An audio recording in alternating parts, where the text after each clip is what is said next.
As the premier manager and leading advocate for quality senior housing, EDOC, the Elderly Housing Development and Operations Corporation, is well aware of the tremendous need in our nation for affordable housing for seniors.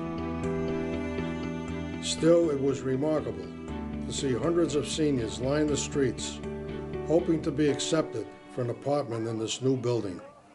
Today marked the day of our opening of a new property of EDOC.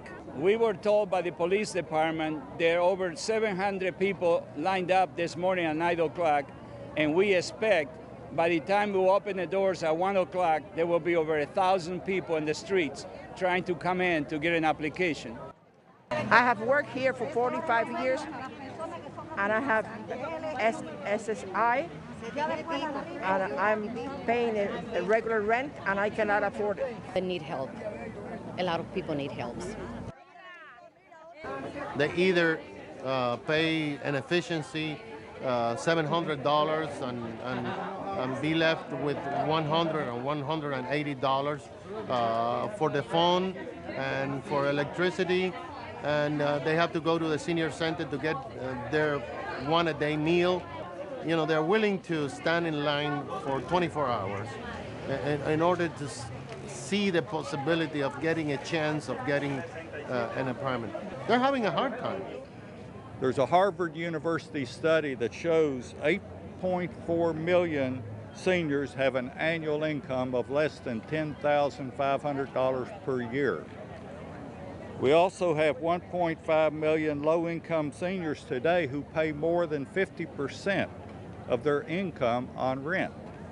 And this is a catastrophe and a shame on America. Hundreds of seniors have been waiting for days just for the opportunity to apply for a new apartment. Finally, this afternoon, that opportunity arrived. 109 units, Antonio, way too few for hundreds of senior citizens on fixed incomes and who waited in line for hours, some overnight, just to get an application for an affordable apartment in this unfinished apartment building with only 109 units. The pushing and shoving, the heated arguments. These senior citizens, some just plain worn out, reached their breaking point after waiting hours in line. Many camped out overnight just to get an application for an apartment at this government-subsidized building. We are seeing, again, another example of the overwhelming need of senior housing for low-income seniors. And I'm very proud to tell you that it's a tragic day, but yet it's a very important day for us to show America that it's not sufficient affordable housing in this country for people of low income. And we want to make sure that through this film, we can show through the human suffering of people waiting as late as last Friday, stand in line to get an application to see if they qualify to come to 109 units only. I've had the opportunity to talk to these individuals that have been out there for hours, exhausted in this hot sun, but they are very grateful for that opportunity, that just having the opportunity to fill that application and go through an interview process, and hopefully they'll be the ones. My situation is, I don't have work. We lost our house, foreclosed. So now we're practically on the street. We have unprecedented times right now. People are losing their jobs, their health care, their savings, and they're losing their homes. But I don't think anybody had the dramatic impact it's having on our senior people in this population. Our senior population is going to be growing by about till up to 70 million, I believe, in about 20 years. What are we going to do if we don't start addressing the problem right this minute? Every time you leapfrog a few miles and did this same thing, you'd have that same crowd out there, another crowd, another crowd. This is just representative of what you have in America. And this is just a piece of it. We have 300,000 units for low-income seniors are available today. The Senior Commission estimates that we need 750,000 units, and that's just for this year alone.